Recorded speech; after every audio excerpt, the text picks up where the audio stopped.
I am a raven, one of the largest and most intelligent members of the family Corvidae, a group that includes crows, jays, magpies, and nutcrackers. Scientists classify me as Corvus corax, a species name that has endured since Linnaeus first described me in 1758. My genus, Corvus, encompasses about 40 species worldwide, but I am the most widely distributed of them all, found across the entire northern hemisphere. I share this planet with my smaller cousin, the carrion crow and the hooded crow, and in many places people confuse us, but I am larger, heavier, and my voice is deeper. My wedge-shaped tail in flight is one of the clearest signs that distinguish me from crows, whose tails are rounded or square. My beak is thicker, more powerful, and my throat feathers are shaggy and elongated, giving me a bearded appearance when I call. I measure between 54 and 71 centimeters from beak to tail, though some individuals in northern populations grow even larger. My wingspan stretches from 115 to 150 centimeters, wide enough to carry me effortlessly on thermals for hours. I weigh between 690 grams and 2 kilograms, with males typically heavier than females, though the difference is subtle and not always easy to discern in the field. My entire body is cloaked in black plumage, but this is not a flat, dull black. When sunlight strikes my feathers, they shimmer with iridescent blues, purples, and greens, a structural coloration caused by the microscopic arrangement of melanin granules in each feather. This iridescence varies by angle and light quality, and it may play a role in communication, though researchers are still studying this. My feathers serve multiple functions beyond display. They insulate me against the bitter cold of Arctic tundra and high mountain peaks, and they shed water efficiently, keeping my skin dry even in heavy rain. I molt gradually once a year, usually beginning in late spring and continuing through summer, so I am never entirely flightless. Each feather is replaced in sequence, ensuring I retain the ability to fly, hunt, and escape danger throughout the process. My flight feathers are strong and broad, and I can adjust their angle and spacing to control lift, drag, and maneuverability with precision. I soar, glide, dive, and even perform aerial rolls and loops, behaviors that appear playful but also serve to strengthen pair bonds, establish dominance, and practice the motor skills I need for survival.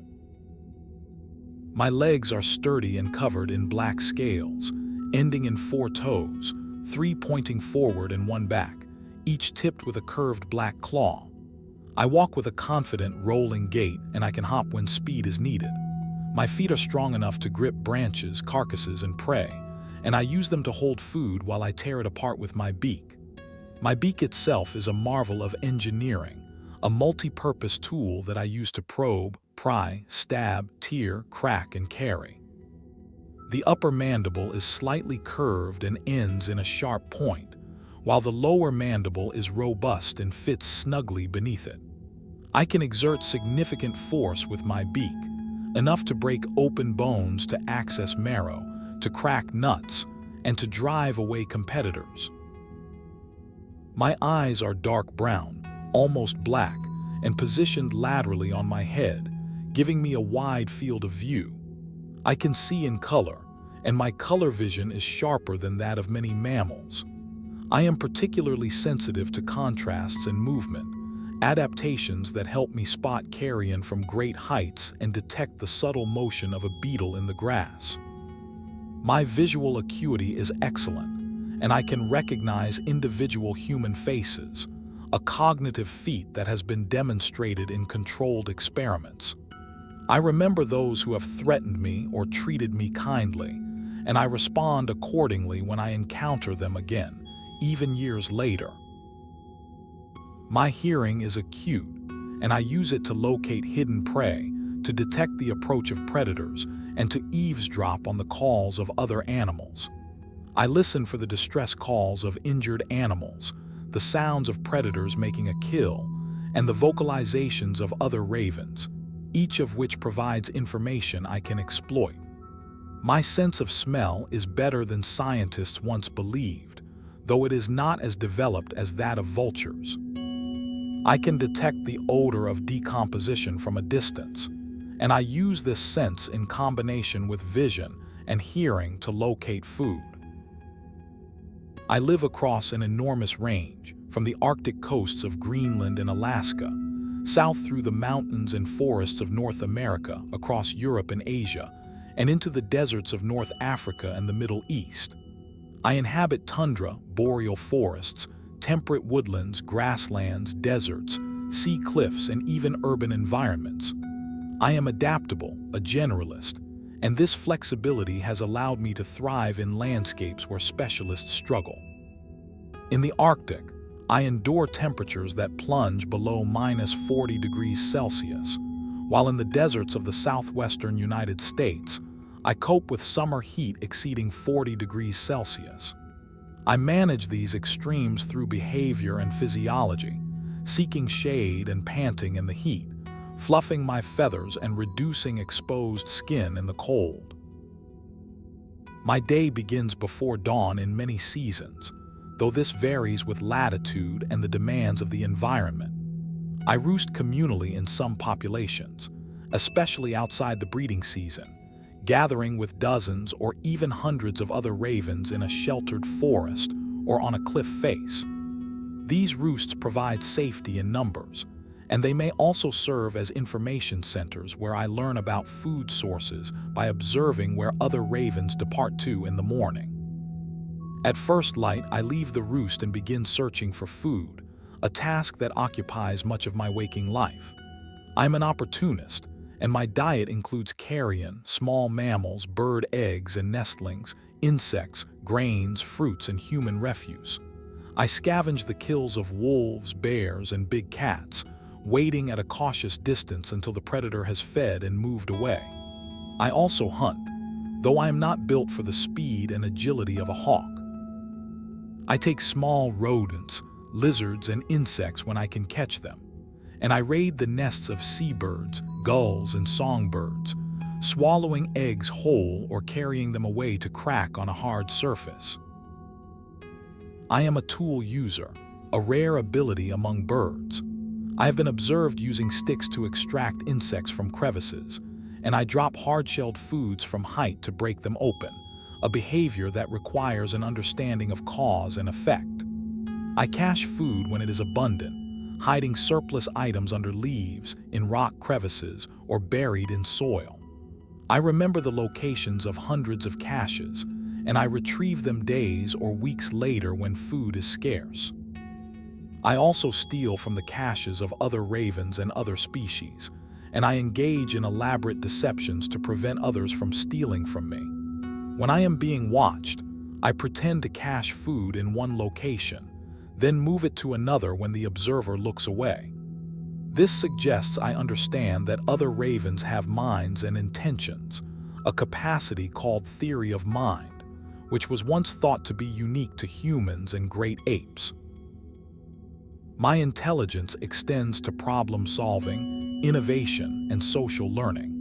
I can solve multi-step puzzles to obtain food, and I learn from the successes and failures of other ravens. Young ravens watch experienced adults and imitate their techniques, and this cultural transmission of knowledge allows my species to adapt rapidly to new challenges. In urban environments, I have learned to open garbage bins, to pull up fishing lines to steal bait, and to wait at traffic lights for cars to crack open nuts left on the road. These behaviors are not instinctive. They are learned, refined, and passed from one generation to the next. I communicate through a complex repertoire of vocalizations, body postures, and displays. My most recognizable call is a deep, resonant croak, a sound that carries across vast distances and serves multiple functions. I use it to announce my presence, to maintain contact with my mate, and to signal alarm. I also produce a wide range of other sounds, including rattles, clicks, knocks, and melodic warbles. Some of these calls are specific to certain contexts, such as begging for food, warning of predators, or coordinating group movements. I can mimic the calls of other species, including wolves, foxes, and even human speech, though I do this less frequently in the wild than in captivity. The function of vocal mimicry is debated, but it may serve to deceive competitors or to facilitate social bonding. My body language is equally expressive. I raise and lower my throat feathers to signal aggression or submission. I spread my wings and tail to appear larger when challenging a rival, and I bow and bob my head during courtship. I engage in mutual preening with my mate, a behavior that strengthens our pair bond and helps to maintain feather condition. I also engage in play, a behavior that serves no immediate survival function but may enhance cognitive flexibility and social cohesion. I play with objects, tossing sticks and stones into the air and catching them, and I play with other ravens, chasing and tumbling in flight. I form long-term monogamous pair bonds that can last for life, though pairs may separate if breeding fails repeatedly. Courtship begins in late winter when I perform aerial displays with my mate, flying in synchrony, rolling and diving, and calling in duet. These displays advertise our bond to other ravens and reinforce our partnership. We select a nest site together, usually on a cliff ledge, in a tall tree, or on a human-made structure such as a transmission tower or a bridge. The nest is large, built from sticks, branches, and twigs, and lined with softer materials such as moss, grass, fur, and feathers. We reuse and repair the same nest year after year, and some nests become enormous, over 1 meter across and half a meter deep, after decades of use. I lay between 3 and 7 eggs, typically 4 or 5, in a single clutch each year. The eggs are pale blue or green, marked with brown and gray blotches, and I incubate them alone for about 20 days while my mate brings me food. This division of labor is strict during incubation, and my mate spends much of his time guarding the nest and provisioning me. After the eggs hatch, both of us feed the chicks, carrying food back to the nest dozens of times per day. The chicks are altricial, meaning they hatch blind, naked, and helpless, and they depend entirely on us for warmth and food. Their eyes open after about a week, and their feathers begin to grow soon after. They develop rapidly, and by 5 to 6 weeks of age, they are fully feathered and ready to fledge. Fledging is a critical and dangerous period. The young ravens leave the nest but cannot yet fly competently, and they spend several days hopping and flapping on nearby branches while their flight muscles strengthen. During this time, they are vulnerable to predators, including eagles, owls, and mammalian carnivores.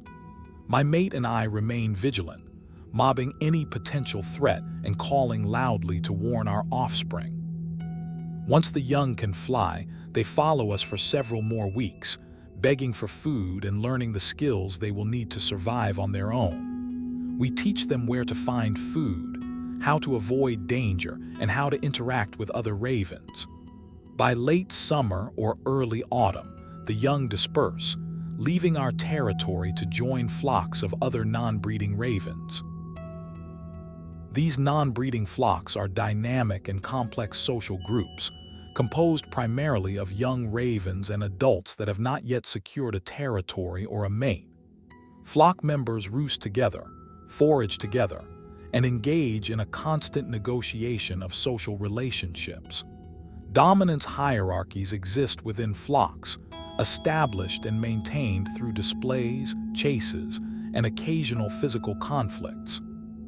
Higher-ranking individuals gain priority access to food and mates, while lower-ranking individuals must wait their turn or risk confrontation. Despite this competition, flock members also cooperate, mobbing predators together and sharing information about food sources. This cooperation is not altruistic. It is based on mutual benefit and the expectation of reciprocity.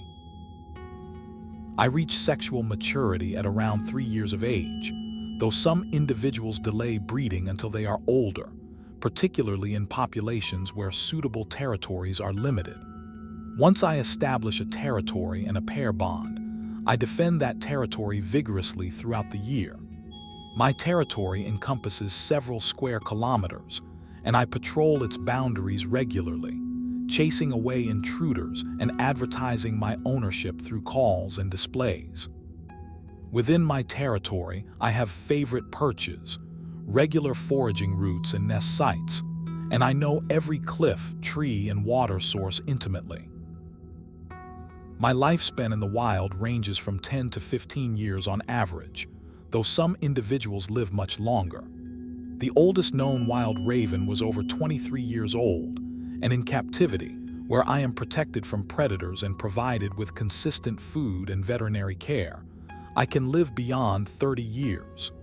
Mortality is highest in the first year of life, when inexperience, predation, starvation, and harsh weather take a heavy toll.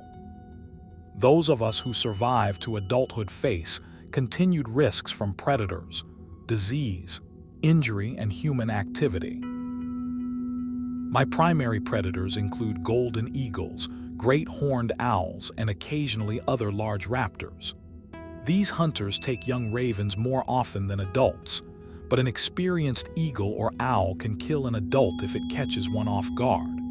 Mammalian predators such as martens, foxes, and raccoons raid nests, eating eggs and chicks, and in some regions, bears and wolverines pose a threat. I defend my nest aggressively, diving at intruders, striking them with my beak and feet, and calling loudly to recruit help from my mate and neighboring ravens. This mobbing behavior is risky, but it is often effective at driving predators away. Beyond predators, I face threats from disease and parasites. I carry lice, mites, and ticks, and I am susceptible to avian malaria, West Nile virus, and other pathogens. In some populations, disease outbreaks cause significant mortality, particularly when combined with environmental stressors such as food scarcity or extreme weather. I also face dangers from human activity.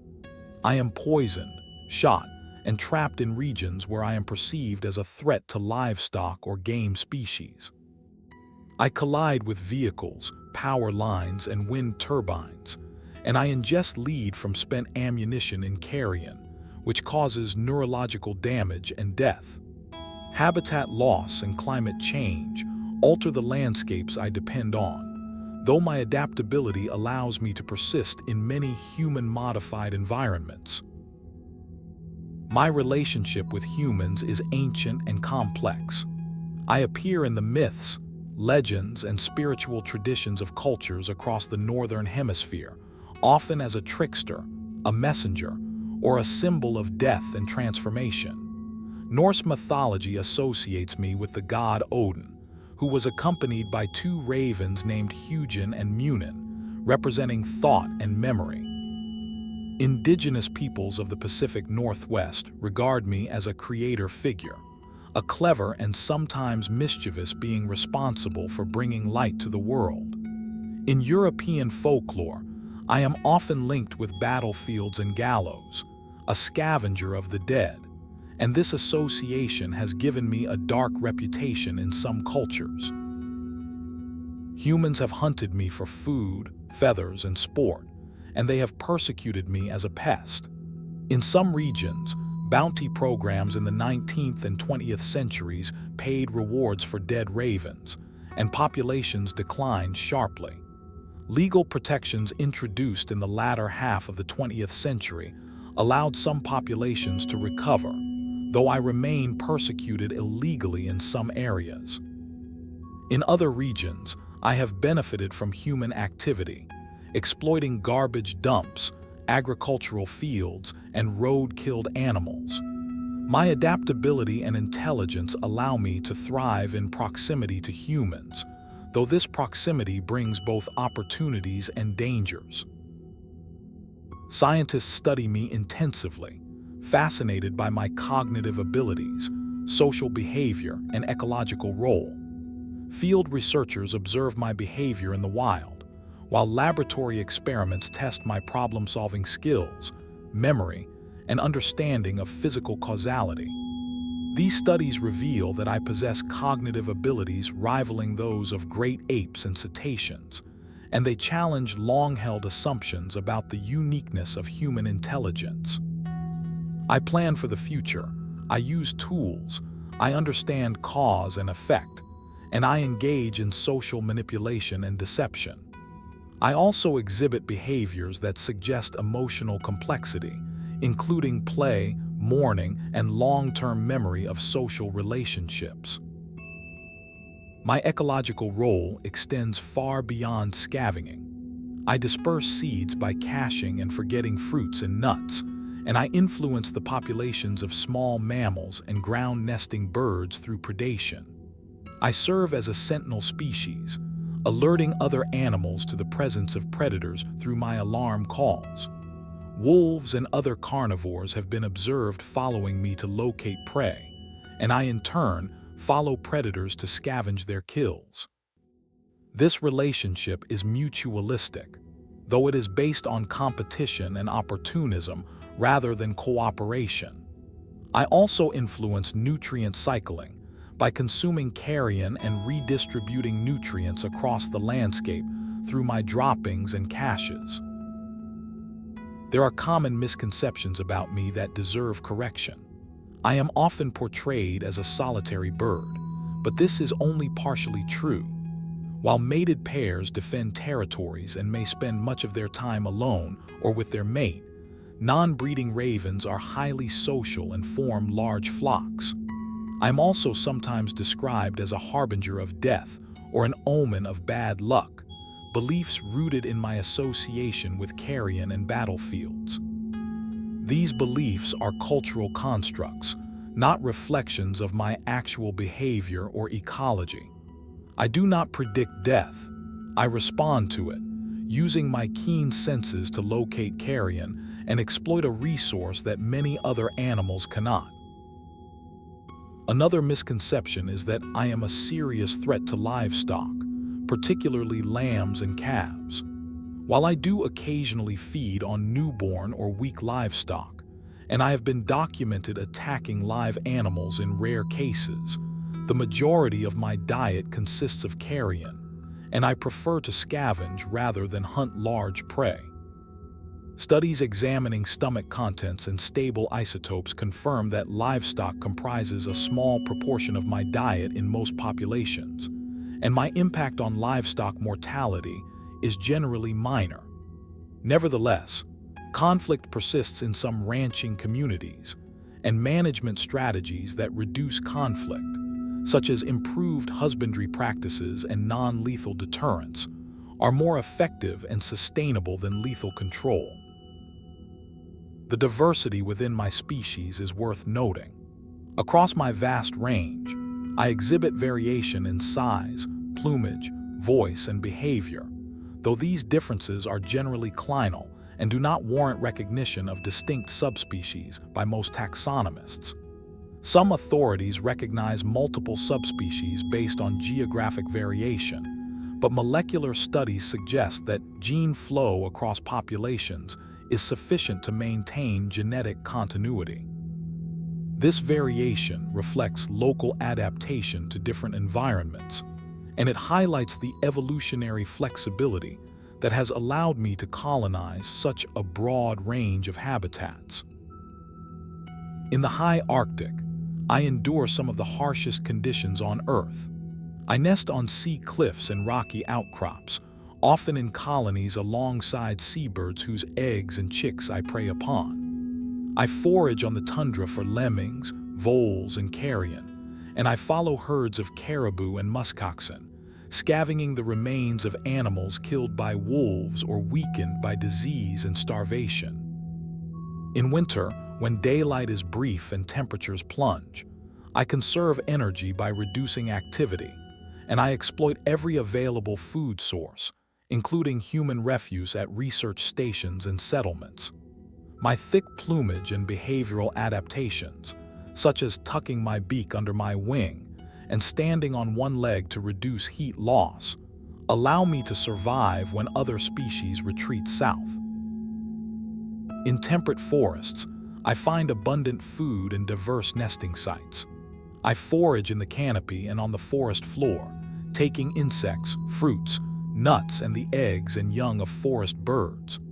I follow logging operations, scavenging animals crushed by machinery and feeding on exposed insects and seeds.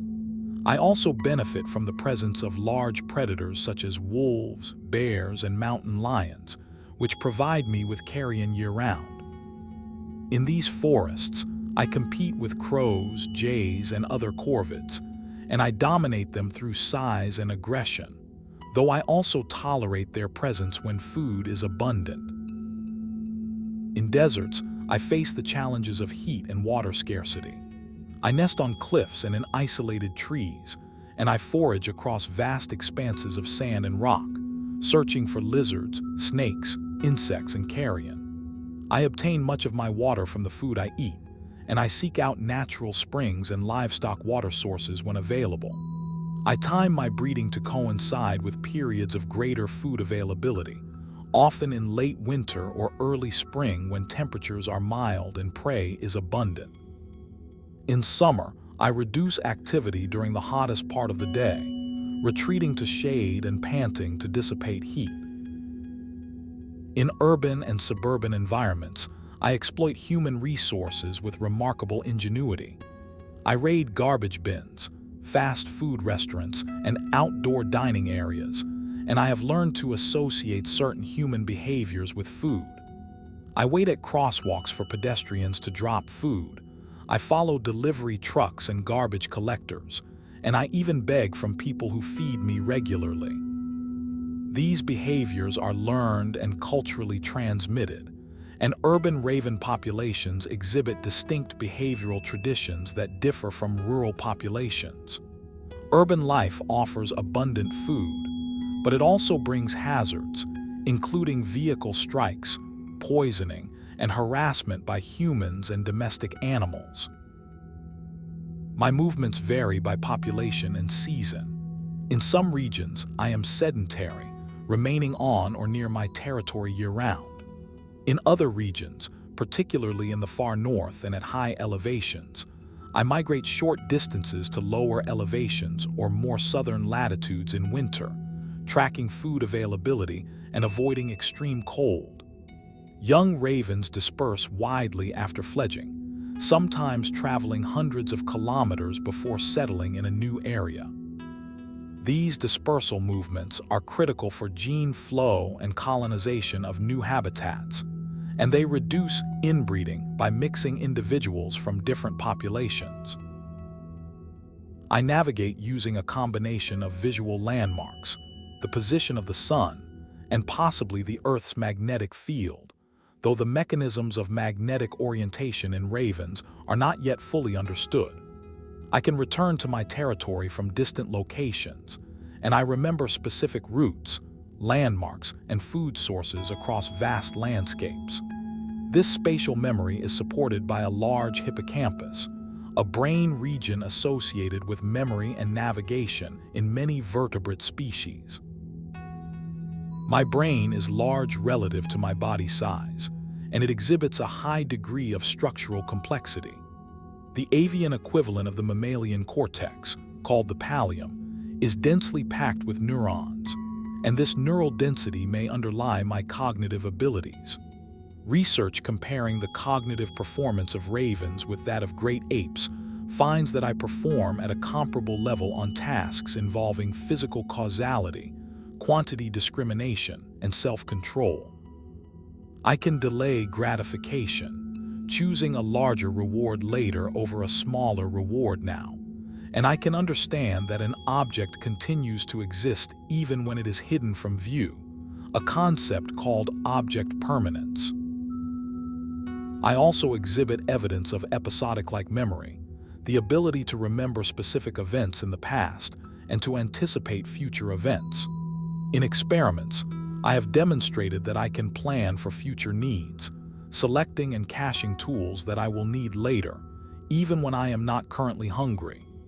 This capacity for future planning was once thought to be unique to humans, but it is now recognized in a handful of other species, including great apes, corvids, and some parrots.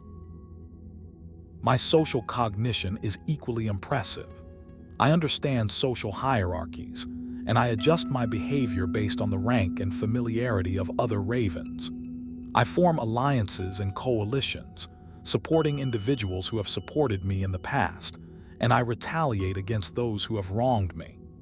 I also engage in third-party relationship recognition, meaning I understand the relationships between other individuals and use this information to predict their behavior. This level of social complexity requires sophisticated cognitive mechanisms, and it suggests that social pressures may have been a driving force in the evolution of intelligence in my species. Despite my adaptability and intelligence, I am not without limits. I cannot exploit every environment or solve every problem. I am constrained by my physiology, my life history, and the evolutionary history of my species. I am vulnerable to rapid environmental change, and while I can learn and adapt behaviorally, evolutionary adaptation takes many generations. Climate change poses uncertain risks, altering the distribution and abundance of prey, changing the timing of seasonal events, and increasing the frequency of extreme weather. Some raven populations may benefit from warming temperatures and longer growing seasons, while others may suffer from habitat loss, increased competition, and novel pathogens.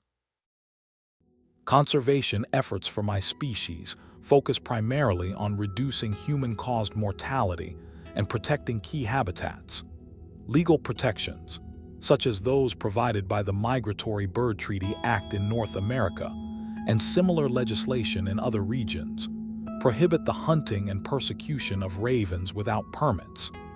Efforts to reduce lead contamination in the environment through the promotion of non-lead ammunition and fishing tackle benefit me and many other scavenging species.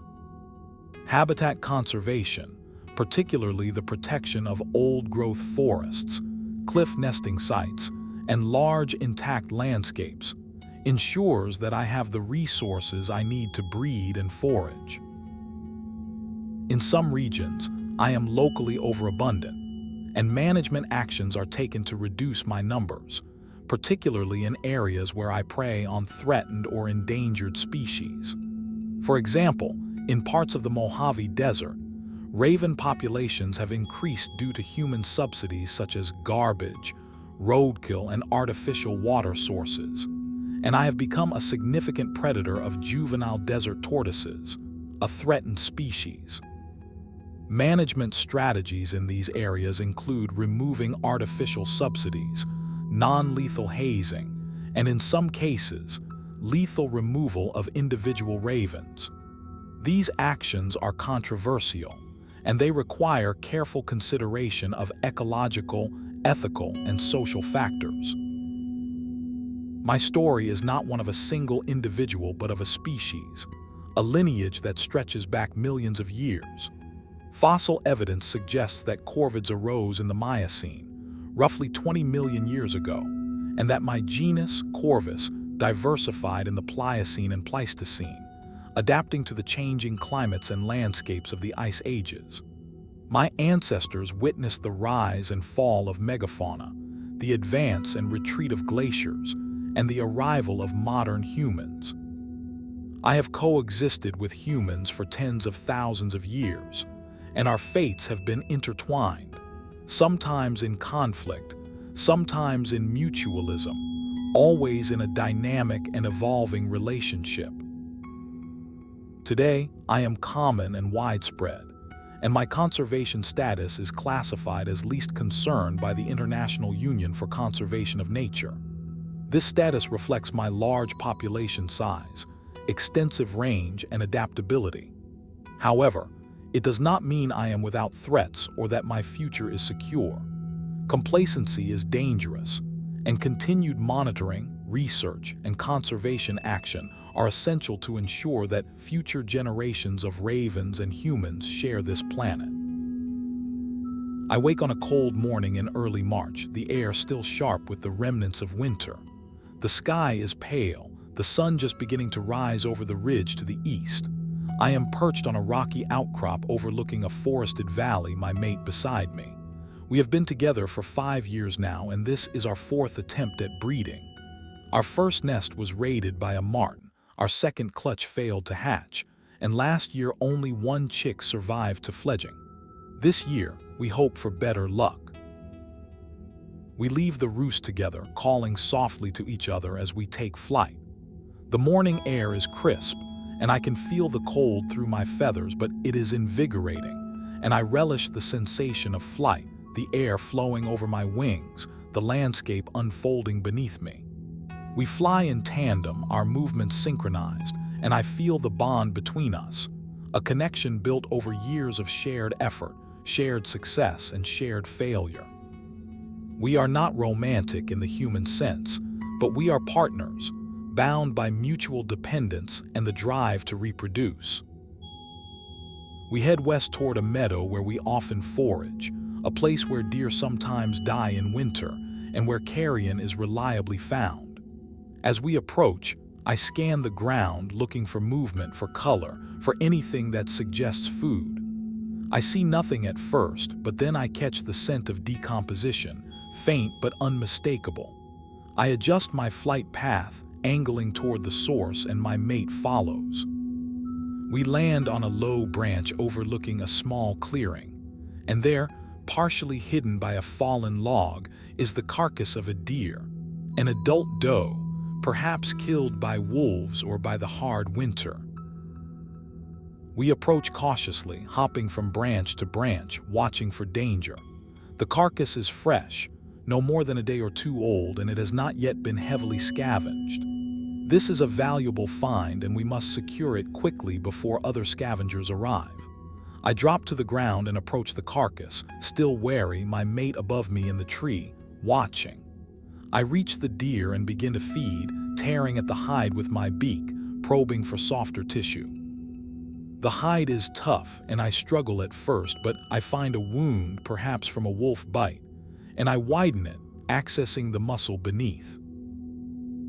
The meat is cold and firm, but rich with fat and protein, and I eat greedily, aware that I may not have long. My mate joins me, and we feed side by side, pulling and tearing, swallowing chunks of meat whole. We are interrupted by the arrival of another raven, a young bird, probably from last year's cohort, attracted by our calls or by the sight of us descending. The intruder lands nearby and hops toward the carcass, but I am not willing to share. I lower my head, raise my throat feathers, and utter a deep, guttural growl. The intruder pauses, assessing the threat, and then advances again. I lunge forward, wings spread, and the intruder retreats, lifting into the air. My mate joins the display, and together we drive the intruder away.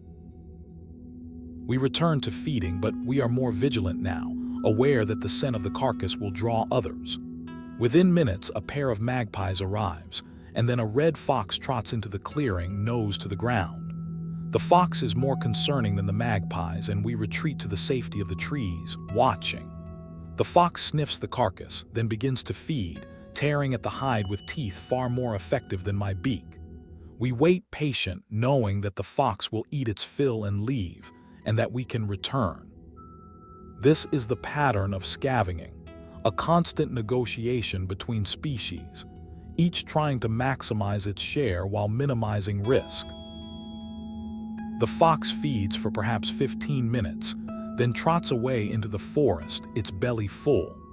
We descend immediately, joined now by a small group of other ravens, perhaps 6 or 7 individuals, all non-breeders from the local flock. There is tension as we feed together, a constant jockeying for position, threats, and occasional physical contact. But the carcass is large enough that we can coexist, at least for now. I eat until my crop is full, a bulge in my throat where I store food before digesting it, and then I take several more pieces of meat, carrying them away one at a time to cache. I fly to the edge of the meadow, selecting a spot beneath a dense shrub, and I dig a shallow hole with my beak, drop the meat in, and cover it with leaves and soil. I memorize the location, noting the position of nearby trees, rocks, and other landmarks. I will return here in the coming days or weeks, depending on need, and I will retrieve this cache. I make several more caches, each in a different location, and then I return to the carcass one final time before the sun is high overhead. By midday, the temperature has risen, and I seek shade, perching in a tall pine tree overlooking the valley. My mate joins me and we rest, preening our feathers and watching the landscape below. Preening is essential maintenance, and I spend hours each day on it, using my beak to clean, straighten, and oil each feather. I secrete oil from a gland near the base of my tail, and I spread this oil over my feathers, waterproofing them and keeping them flexible. I also preen my mate, focusing on the feathers of the head and neck that are difficult to reach, and my mate preens me in return. This mutual preening strengthens our bond and ensures that both of us are in optimal condition. In the afternoon, we fly to our nest site, a cliff ledge on the south-facing wall of a canyon, sheltered from the prevailing winds and with a commanding view of the surrounding territory. The nest is already substantial, built up over several years, and we spend an hour adding new material, collecting sticks from the forest floor and arranging them in the nest structure. I also add softer material, pulling moss from the base of a tree and carrying it back to line the nest cup. This lining will cushion the eggs and provide insulation, keeping them warm during incubation. As evening approaches, we leave the nest and fly to a communal roost, a dense stand of spruce trees several kilometers from our territory. We do not roost here every night, but we do so often enough that we are familiar with many of the other ravens in the roost, and they with us. The roost is already filling when we arrive, ravens streaming in from all directions, calling and settling on branches. The noise is immense, a cacophony of croaks, rattles, and warbles, and it continues for nearly an hour as more birds arrive and the social dynamics of the roost are negotiated. There are displays of dominance, chases, and occasional fights, but for the most part, the interactions are ritualized and nonviolent. We settle on a branch near the center of the roost, flanked by other ravens, and as darkness falls, the noise gradually subsides. I tuck my beak under my wing, fluff my feathers to trap warm air against my skin, and settle in for the night. I sleep lightly, waking periodically to adjust my position or to listen for danger, but the night is quiet and I rest well. The following days follow a similar pattern, waking at dawn, foraging for several hours, resting during the heat of the day, working on the nest, and returning to the roost in the evening. The rhythm is ancient, shaped by millions of years of evolution and by the demands of the season. My mate and I are preparing for the most critical period of our year, the period when we will lay eggs, incubate them, and raise our young. This preparation is meticulous, and it requires coordination, effort, and a measure of luck. I lay my first egg in mid-March, early in the morning, alone in the nest while my mate forages. The egg is smooth and cool, pale blue-green with brown markings, and I arrange it carefully in the nest cup, turning it with my beak to ensure it is positioned correctly. I do not begin incubation immediately. I wait until the clutch is complete, a strategy that ensures all the chicks will hatch at roughly the same time. Over the next week, I lay 4 more eggs, one every other day, and once the clutch is complete, I begin incubation in earnest. Incubation is demanding. I sit on the eggs almost continuously, leaving only briefly to defecate, drink, and stretch. My mate brings me food several times a day, arriving at the nest with meat, eggs, or insects, and I eat quickly before resuming incubation. The temperature of the eggs must be maintained within a narrow range, and I use my brood patch, a bare area of skin on my belly, to transfer heat efficiently. I turn the eggs regularly, ensuring that they are heated evenly and that the developing embryos do not adhere to the shell membrane. The incubation period lasts about 20 days, and it is a vulnerable time. I am exposed on the nest, visible to predators, and I rely on my mate to warn me of danger. Twice during incubation, a golden eagle passes overhead, and my mate sounds an alarm, a sharp, rapid call that sends me crouching low over the eggs, my black plumage blending with the dark rock of the cliff. The eagle does not attack, but its presence is a reminder of the risks we face. On the 21st day, I hear a faint sound from beneath me, a soft tapping and scraping. The first chick is beginning to hatch, using the egg tooth on the tip of its beak to break through the shell. I do not assist. The chick must do this work itself, and the effort strengthens its neck muscles and prepares it for life outside the egg. Over the next 12 hours, the first chick breaks free, wet and exhausted, and I brood it gently, keeping it warm while it recovers. The other eggs hatch over the next 2 days, and soon I have 5 chicks, tiny and helpless, their eyes closed, their skin pink and naked. The chicks grow rapidly, and their demands for food are relentless. My mate and I hunt and forage from dawn until dusk, bringing food back to the nest dozens of times per day. The chicks eat everything we bring, their mouths gaping wide, their calls a constant, insistent clamor. We feed them insects at first, soft-bodied caterpillars and beetles that are easy to digest, and then we transition to meat, small pieces of carrion, rodents, and birds. The chicks are not equal. The first to hatch is larger and more aggressive, and it dominates its siblings, securing the first and largest share of each meal.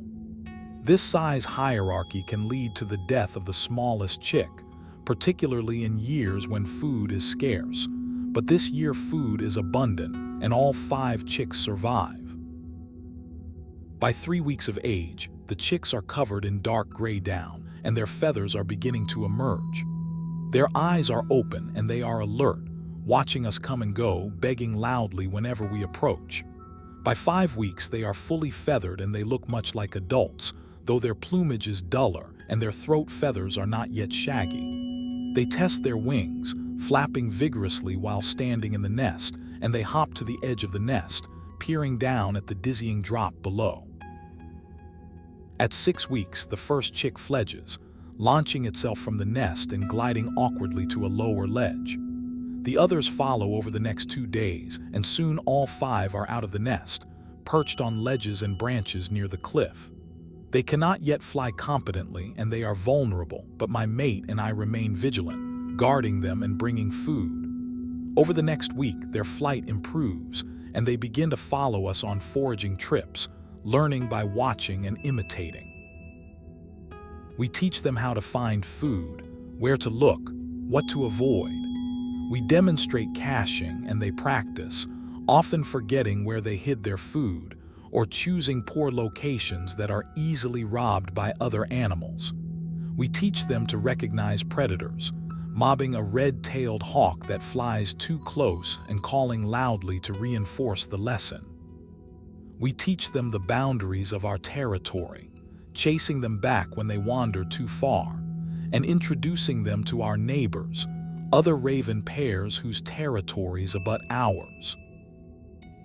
By late summer, the young ravens are independent, though they still beg from us occasionally. They begin to spend more time with other young ravens, forming loose associations that will eventually coalesce into non-breeding flocks. By autumn, they have dispersed, leaving our territory to seek their own fortunes. My mate and I remain, and we will defend this territory through the winter, maintaining our bond and preparing for another breeding season. This cycle repeats year after year, and it is the pattern of my life. I am shaped by it, driven by it, and defined by it. I am not an individual in the way humans understand individuality. I am a vessel for the genetic information that has been passed down through countless generations. Information that encodes not only my physical form, but also my behaviors, my instincts, and my capacity to learn. I am both ancient and new, a product of deep evolutionary time and of the immediate, contingent circumstances of my life. Winter returns and the landscape is transformed. Snow covers the ground and the trees are bare. Food is scarce, and I spend most of my time searching for carrion, following the tracks of wolves and other predators and scavenging whatever I can find.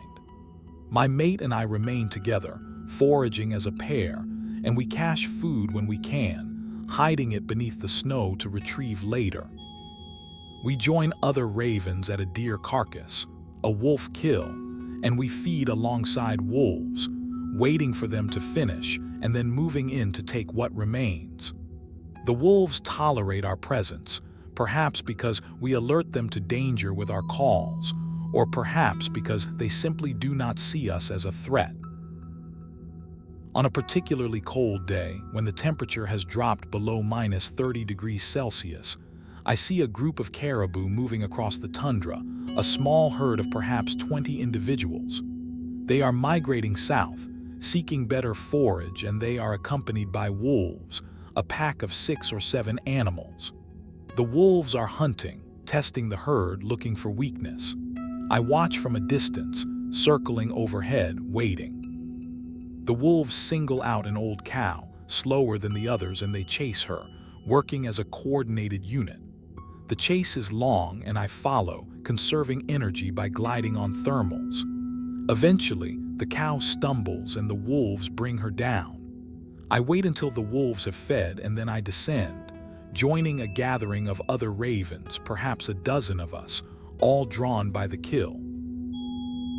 We feed on the carcass for days until it is reduced to bones and hide. Each day brings new challenges, new competitors, and new risks, but each day also brings opportunities, and I am skilled at exploiting them. I have learned where to look for food, how to avoid danger, and how to interact with other species to my advantage. This knowledge is not inherited. It is learned, acquired through experience and observation, and it is updated constantly as conditions change. Spring returns again and the cycle begins anew.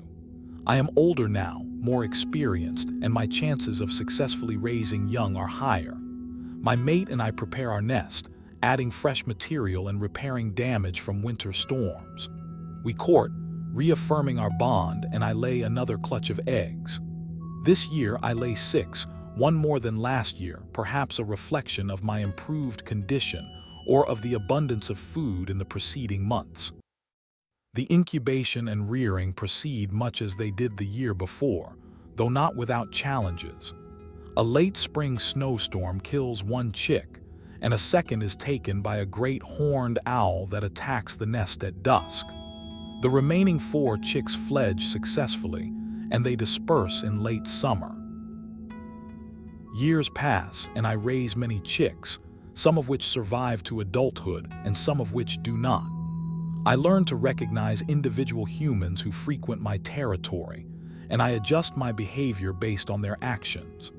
There is a hiker who often walks the trails near my nest, and he never approaches too closely or makes threatening gestures, so I tolerate his presence, sometimes following him at a distance out of curiosity.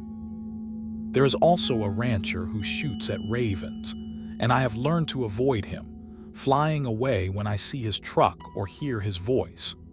This ability to recognize and remember individual humans is unusual among wild animals, and it reflects the sophistication of my cognitive abilities. I also develop relationships with other species. There is a pair of red foxes that den near my territory, and I often follow them when they hunt, waiting to scavenge the remains of their kills. The foxes seem aware of my presence, and they sometimes glance up at me, but they do not chase me away, perhaps because they recognize that I pose no threat. There is also a golden eagle that nests on a cliff several kilometers from mine, and we have a tense relationship, each of us wary of the other. The eagle occasionally hunts in my territory, and when it does, I mob it, calling loudly and diving at it, trying to drive it away. The eagle is larger and more powerful than I am, and I do not attack directly, but I can harass it effectively, making it difficult for it to hunt, and eventually it usually leaves. I am now 10 years old, past the midpoint of my expected lifespan, though I am still healthy and vigorous. I have raised over 20 chicks, and many of them have survived to adulthood, carrying my genes forward into future generations. I am not conscious of this in the way a human might be, but my behaviors are shaped by the evolutionary imperative to reproduce, and I am successful by that measure. The landscape around me is changing. The climate is warming, and the patterns of snow and rain are shifting. Winters are shorter and milder, and springs arrive earlier. Some of these changes benefit me. There is more open water in winter, and some prey species are more abundant. But there are also costs. New diseases are appearing, and some familiar food sources are declining. The timing of prey availability is shifting, and this can create mismatches between my breeding cycle and the peak abundance of food. These changes are gradual, playing out over years and decades, and I adapt as best I can, adjusting my behavior and relying on my flexibility and intelligence. Humans continue to alter the landscape in more direct ways. A new road is built through part of my territory, and with it comes increased traffic, noise, and disturbance. I initially avoid the road, but I soon learn that it provides opportunities. Vehicles kill deer, elk, and smaller animals, and the carcasses are easy to scavenge. I also find discarded food at rest stops and picnic areas, and I exploit these resources, though I remain wary of humans. The road fragments the forest, creating edge habitat that benefits some species and harms others, and it changes the dynamics of my territory in ways that are complex and difficult to predict. One autumn, I encounter a raven that I recognize, a bird that fledged from my nest 4 years earlier. The young raven is now an adult, with a mate and a territory of its own, and we interact briefly at a carcass, each of us assessing the other. There is no sign of recognition in the way humans might understand it, no reunion or emotional display, but we tolerate each other's presence, feeding side by side for a few minutes before going our separate ways. This encounter reminds me that my offspring are out there, living their own lives, facing their own challenges, and contributing to the continuation of our species. I'm also aware, in a limited way, of death. I have seen other ravens die, killed by predators, disease, or injury, and I have observed their bodies being scavenged by other animals. There is evidence that ravens and other corvids exhibit behaviors that resemble mourning, gathering around the bodies of dead conspecifics and calling loudly. Researchers debate whether this behavior reflects grief or whether it serves a more pragmatic function, such as learning about dangers in the environment. I do not know the answer, and I am not certain that the distinction matters. What I do know is that death is a constant presence in my life, shaping my behavior and my decisions, and that my survival depends on vigilance, caution, and adaptability.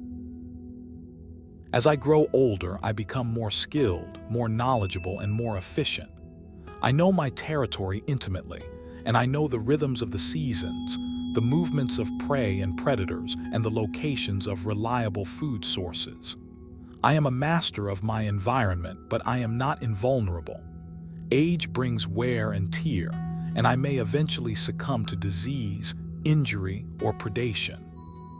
But for now, I am thriving, and I continue to play my role in the ecosystem, as predator, scavenger, seed disperser, and sentinel. My species has endured for millions of years, adapting to ice ages, continental drift, and the rise of countless other species, including humans. We have thrived in environments as diverse as Arctic tundra, tropical rainforests, and urban centers. We have learned to exploit new resources, to avoid new dangers, and to coexist with species that would have been unimaginable to our ancestors. This adaptability is our greatest strength, and it is the reason we are still here, still thriving in a world that is constantly changing. I am a raven, and I am part of a lineage that stretches back into deep time and forward into an uncertain future. I am an individual, but I am also a thread in a vast tapestry, connected to every other raven, every other corvid, and every other living thing through the web of life. I am shaped by evolution, by ecology, and by the contingencies of history, and I shape the world around me in turn, through my actions, my choices, and my existence. As I perch on a cliff edge at dusk, watching the sun set over the mountains, I am aware of the beauty of the world, though not in the way a human might describe it. I experience the sensory richness of the landscape, the colors of the sky, the sounds of the wind, the scent of the forest, and these experiences are integrated into a coherent picture of my environment, a picture that guides my behavior and my decisions. I am aware, I am alive, and I am part of something larger than myself. Another winter arrives, my 11th, and it is harsh. The snow is deep, the temperatures are low, and food is scarce. I and my mate struggle to find enough to eat, and we lose weight, our bodies consuming stored fat to maintain warmth and energy. We cache less food this winter because there is less to cache, and we spend more time foraging, ranging farther from our territory in search of carrion. We find a frozen elk carcass, buried in snow, and we spend days excavating it, chipping away ice with our beaks and eating what we can. Other ravens discover the carcass, and we must share, though we defend our access aggressively. One day, as I am foraging alone, I encounter a young raven, a bird I do not recognize, attempting to feed at a cache I made weeks earlier. I approach, and the young bird flees, leaving the cache to me. But as I eat, I notice that the young bird is watching me from a distance, and I recognize the behavior. It is learning, observing where I cache food and how I retrieve it so that it can exploit this information later. This is cultural transmission in action, the passing of knowledge from one generation to the next, and it is one of the mechanisms that makes my species so adaptable. The winter finally breaks and spring returns, bringing warmth, new growth, and an abundance of food. My mate and I are both thinner than we were the previous spring, and we are slower to begin breeding, but we do eventually lay eggs, a clutch of 4, smaller than in previous years. The chicks hatch and grow, and we raise 3 of them to fledging, losing one to starvation when food becomes temporarily scarce during a cold snap in late spring. The 3 survivors are strong and healthy, and they disperse in late summer, joining the local non-breeding flock. I am now 12 years old, and I am beginning to show signs of age. My plumage is slightly duller, and I am slower in flight, though I am still capable and effective.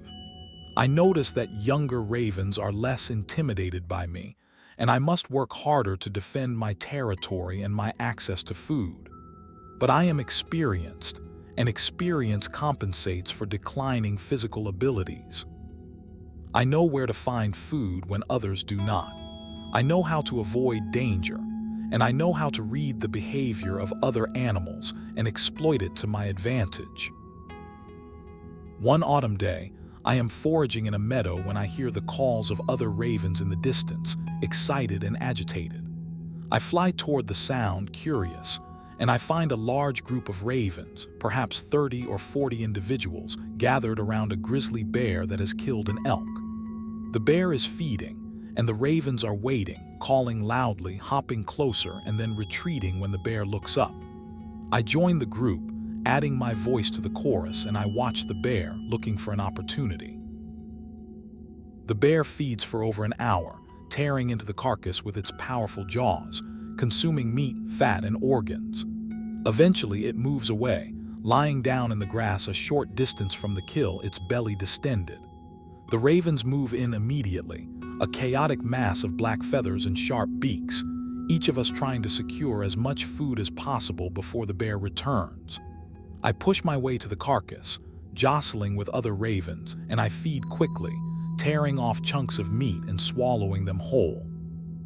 The bear watches us but does not return, perhaps too full to care, and we feed undisturbed for nearly an hour before the carcass is reduced to bones and scraps.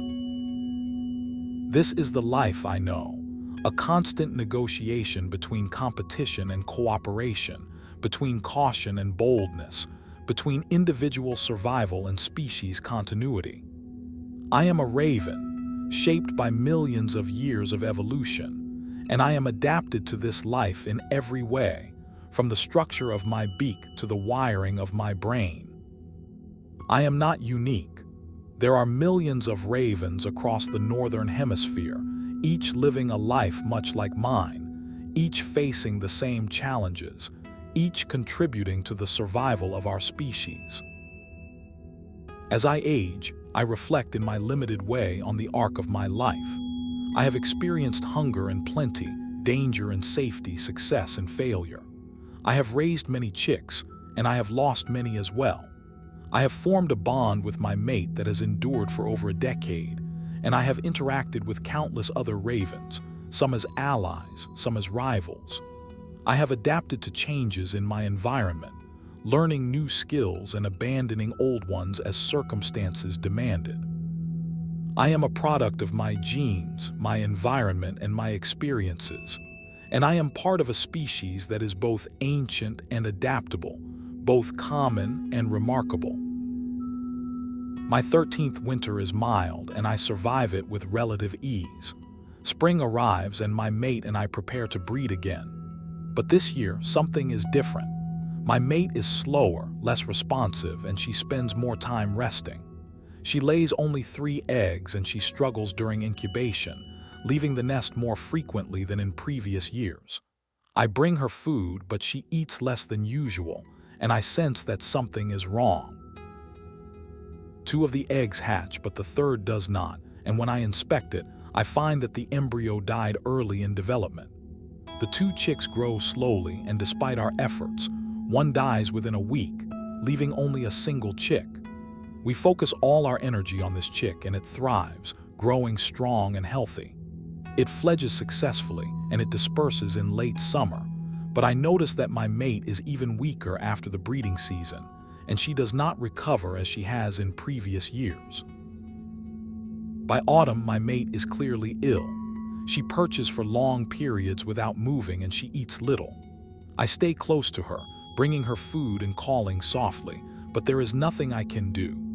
One morning, I find her dead on a branch near our nest, her body already stiff and cold. I do not understand death in the way humans do, but I recognize that she is gone, and I feel the absence, a disruption in the pattern of my life that has been constant for over a decade. I remain in our territory alone now, and I defend it as I always have, though the task is more difficult without a partner. Other raven pairs probe my boundaries, testing my resolve, and I drive them away, but I know that I cannot hold the territory indefinitely on my own. I consider joining a non-breeding flock, but I am old, and the social dynamics of flocks are challenging for older birds. I remain solitary through the winter, foraging alone, roosting alone, and surviving day by day. In the spring, a younger female raven enters my territory, and I do not chase her away. She is perhaps 3 or 4 years old, newly mature, and she is searching for a territory and a mate. We interact cautiously at first, testing each other, and over the course of several weeks, we form a bond. We do not breed that first year. It is too late in the season, and we are still learning to coordinate our behaviors. But we work together to defend the territory, and we forage together. And by the end of the summer, we are a pair. I am now 14 years old, older than most wild ravens, and I am aware that my time is limited. But I am still capable and I still have a role to play. My new mate is young and inexperienced, and I teach her, showing her the best foraging sites, the locations of caches, and the boundaries of our territory. She learns quickly, and by the following spring, we are ready to breed. We raised 2 chicks that year and both survived to fledging. I am slower than I once was, and my new mate does more of the foraging, but I contribute what I can, and together we are successful. This is my final breeding season, though I do not know it at the time. By the following winter, I am visibly weakened, my flight labored, and my appetite poor. I struggle to keep warm, even on mild days, and I spend most of my time perched in sheltered locations, conserving energy. One cold morning in late winter, I do not wake. My body remains on the branch where I roosted, and over the following days, it is scavenged by other ravens, by foxes, and by insects. The nutrients in my body are recycled, entering the soil, the plants, and the bodies of other animals, continuing the cycle of life that has sustained my species for millions of years. I am gone, but my genes persist, carried forward by the many offspring I raised over my lifetime. My behaviors, learned and refined over 14 years, are passed on through cultural transmission, taught to younger ravens who observed me and imitated my techniques.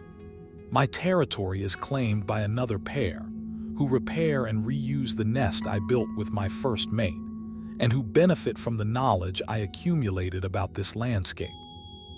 I am part of a continuum, a thread in the vast tapestry of life, and though I am no longer alive, my contribution to my species endures. This is the story of a raven, told from the perspective of one individual but representative of countless others. It is a story of adaptation, intelligence, and resilience, a story shaped by evolution, ecology, and the contingencies of history. It is a story that continues year after year, generation after generation, as ravens navigate the challenges of a changing world and persist in landscapes from the Arctic to the desert, from wilderness to cities. We are ancient, we are adaptable, and we are woven into the fabric of the ecosystems we inhabit, playing roles as predators, scavengers, and seed dispersers, and interacting with countless other species in complex and dynamic ways. We are ravens, and we endure.